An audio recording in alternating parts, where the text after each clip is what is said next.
প্রিয়নবী সাল্লাল্লাহু আলাইহি সাল্লামের মক্কা এবং মদিনার জীবনকে আমরা যদি তুলনা করি, তাহলে আপনি তো একদিক থেকে তুলনা করলেন যে মক্কার জীবনে বাধা এসে ব্যক্তি অর্থাৎ নবী সাল্লাল্লাহু আলাইহি ওয়াসাল্লামের উপরে, সাহাবীদের উপরে ব্যক্তিগতভাবে বাধাগুলো এসেছে, কিন্তু মদিনা যখন একটা সমাজ তারা গড়ে তুলেছিলেন তখন বাধাটা এসেছে সামাজিকভাবে, অর্থাৎ পুরো মদিনার সব মুসলমানদেরকে একটা পক্ষ বানিয়ে পুরো সমাজটাকে, মুসলিমদের সমাজ, মুসলিমদের রাষ্ট্রটাকে ধ্বংস করবার ষড়যন্ত্র এবং চক্রান্ত এবং যুদ্ধগুলো চাপিয়ে দেওয়া হয়েছিল।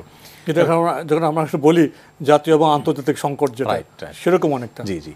তো সেই সমস্যাটা ছিল মদিনাতে এসে, আন্তর্জাতিক পর্যায়ে সেটি ছিল, এবং সেটা ছিল জাতিগত, পুরা জাতীয়, মানে মুসলিমদের গোটা জাতির প্রতি সমস্ত বাধাগুলো এসেছিল মক্কার মুশরিকদের তরফ থেকে। প্রিয় নবী সাল্লাল্লাহু আলাইহি সাল্লামের মক্কা এবং মদিনার জীবনকে আমরা আরেকভাবে পার্থক্য করতে পারি, সেটা হলো মক্কার জীবনটা ছিল প্রিয় নবী সাল্লাল্লাহু আলাইহি সাল্লামের শুধুমাত্র সবরের এবং ধৈর্যের, অর্থাৎ সেখানে কোনো আক্রমণ, কোনো অন্যায়, কোনো অনাচারের পাল্টা জবাব দেওয়ার মতো অবস্থা মুসলমান এবং আত্মগঠনের প্রশিক্ষণের। জি, নবী করিম সাল্লাল্লাহু আলাইহি ওয়াসাল্লাম মক্কায় মুসলমানদেরকে গঠন করেছিলেন, তাদের ঈমানকে সুদৃঢ় করেছেন। এ নামাজের বিধান চালু হয়েছে, আল্লাহর সাথে সম্পর্ক করা, আল্লাহর প্রতি তাওয়াক্কুল করা, আল্লাহর সাথে নিবিড় সম্পর্ক গড়ে তোলা, এই বিষয়গুলো তিনি গুরুত্ব আরোপ করেছেন।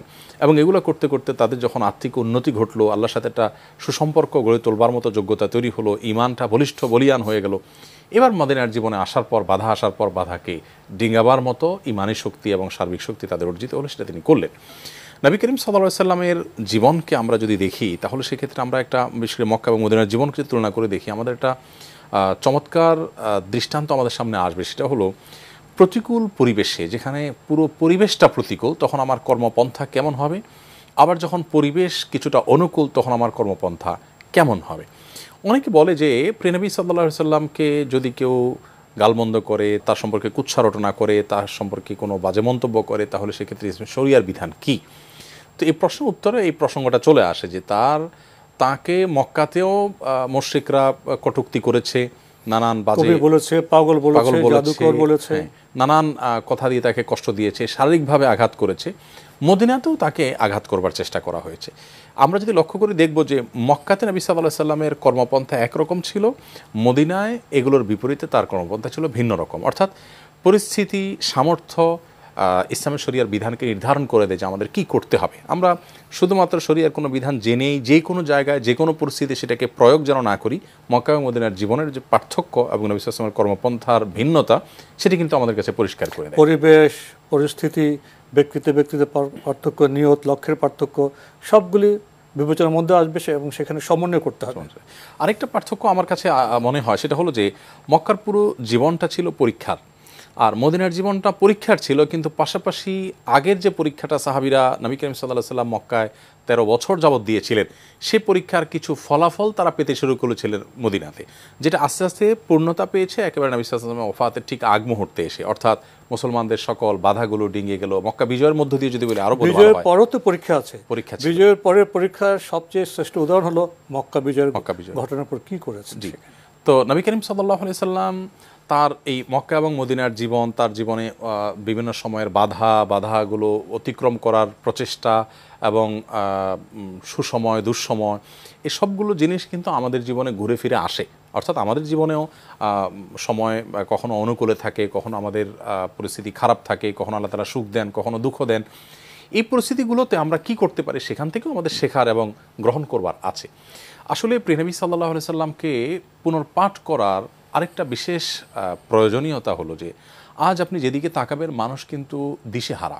আমরা যারা নিজেদেরকে মুসলিম দাবি করছি, বিশেষ করে আমি তরুণ প্রজন্মের কথা বলতে পারি স্পেশালি, যে আমাদের তরুণরা আজ, এবং সাধারণভাবে আমরা অন্যদেরকেও বলতে পারি যে আমরা সবাই আজ অনেকখানি দিশেহারা। অর্থাৎ আমরা ঠিক কি করব, আমাদের কি করা উচিত, কাকে আমরা ঠিক আমাদের জীবনের একমাত্র আদর্শ হিসেবে গ্রহণ করে তাকে সামনে রেখেই আমরা চলবো, কে আমার জীবনে একমাত্র অনুকরণীয় হবেন, আমার নেতৃত্বের সর্বোচ্চ আসনে আসীন থাকবেন, এই জিনিসটা নিয়ে আমরা যদিও মুখে বলি লা ইলাহা ইল্লাল্লাহ মুহাম্মাদুর রাসূলুল্লাহ, আমরা বলি মুহাম্মদ সাল্লাল্লাহু আলাইহি ওয়াসাল্লাম আমাদের রাসূল নবী, তারপরেও কেন যেন আমাদের একটা গ্যাপ থেকে যায়। তাকে কি আমরা নিরঙ্কুশ নেতৃত্বের আসনে বসাবো, তাকে একমাত্র অনুসরণের জায়গায় বসাবো, নাকি আমার জীবনের কোনো, আমার ব্যবসার জন্য কেউ হয়তো আমার আইডল, আমার শিক্ষার জন্য কেউ হয়তো আইডল। কনফিউশন আছে এবং বিভ্রান্তিও আছে। তো এই পর্যায়ে এসে প্রিয় নবী সাল্লাল্লাহু আলাইহি ওয়াসাল্লামকে যদি কেউ জানতে পারেন, তাহলে সেক্ষেত্রে তার ঈমান অনেক বেশি বৃদ্ধি পাবে এবং তার বিভ্রান্তি দূর হবে।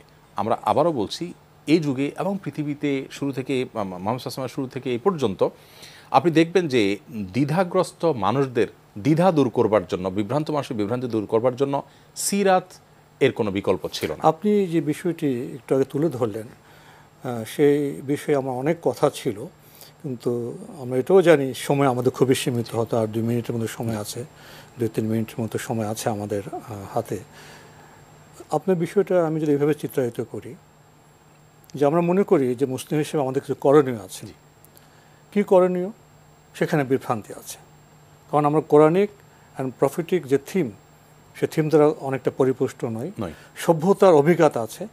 আমরা যখন মুসলিম হিসেবে বিবেচনা করতে যাই, দেখা যায় অনেকেই নিজেকে একটু সাম্প্রদায়িক ভাবনায় ভেবে ফেলেন যে আমি একটা সাম্প্রদায়গত মুসলিম।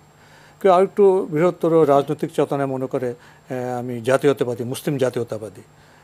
আবার নানাভাবে যখন নির্যাতিত হয় তখন আমাদের মধ্যে কোনো কোনো ভাই, অসহায় ভাই বলবো, উগ্র হয়ে ওঠে। এই যে কখনো সাম্প্রদায়িক মুসলিম, কখনো জাতীয়তাবাদী মুসলিম, এবং কখনো মজলুম হয়ে যাওয়ার পরে একটু উগ্রভাব, প্রতিশোধের স্পৃহা, এগুলি বিভিন্ন রূপ। কিন্তু মহানবী সাল্লাল্লাহু আলাইহি ওয়াসাল্লাম আমাদেরকে কোন ধরনের মুসলিম হতে বলেছেন? তিনি তো আমাদের বান্দা মুসলিম হতে বলেছেন। গৃহে, বাইরে, চ্যালেঞ্জে, যখন মজলুম হব, নির্যাতিত হব, সর্বাবস্থায় আমাদের বান্দার পরিচয়ে দীপ্ত হতে হবে।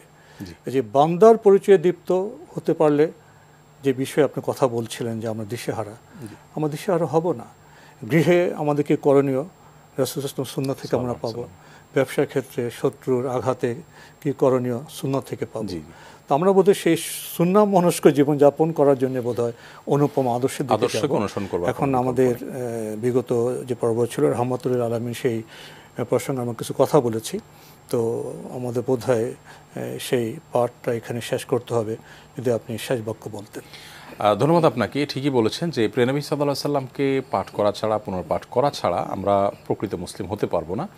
আল্লাহ সুবহানাহু ওয়া তাআলা আমাদেরকে উম্মতে ওয়াসাতা বা মধ্যমপন্থী উম্মাহ করে রেখেছেন। আমরা বিভ্রান্তির বেড়াজালে কখনো এদিকে কখনো এদিকে, কখনো কেউ খুব বেশি শিথিলতা, কখনো কেউ বাড়াবাড়ি করে ফেলে, এগুলো সবগুলো হলো আমাদের আদর্শের যে জায়গাটা, এটা ঠিক না করবার কারণে। এবং শত্রুপক্ষের আঘাতে অংশ আমরা প্রতিক্রিয়াশীল হয়ে যাই, আমরা প্রোঅ্যাক্টিভ হতে পারি না, নিজেদের মতো প্রকাশ করতে পারি না। প্রিয় নবী সাল্লাল্লাহু আলাইহি সাল্লামের পুরো জীবন যদি কেউ নির্মোহভাবে দেখেন, আপনি দেখবেন যে এত বাধা, এত ষড়যন্ত্র, এত যুদ্ধ বিগ্রহ চাপিয়ে দেওয়া হলো, কখনো তিনি কিন্তু আছে না যে অসহিষ্ণু হয়ে একেবারে নিয়ন্ত্রণহীন হয়ে কিছু করেছেন, দিশেহারা হননি, কিন্তু ঠান্ডা মাথায় প্রতিটা পরিস্থিতির মোকাবেলা করেছেন। এই জন্য তাকে যত বেশি পাঠ করতে পারবো আমরা প্রকৃত মুসলমান তত বেশি হওয়ার সুযোগ, আমরা ততই সঙ্গত কাজটি করতে পারবো, কাঙ্ক্ষিত কাজটি করতে পারবো।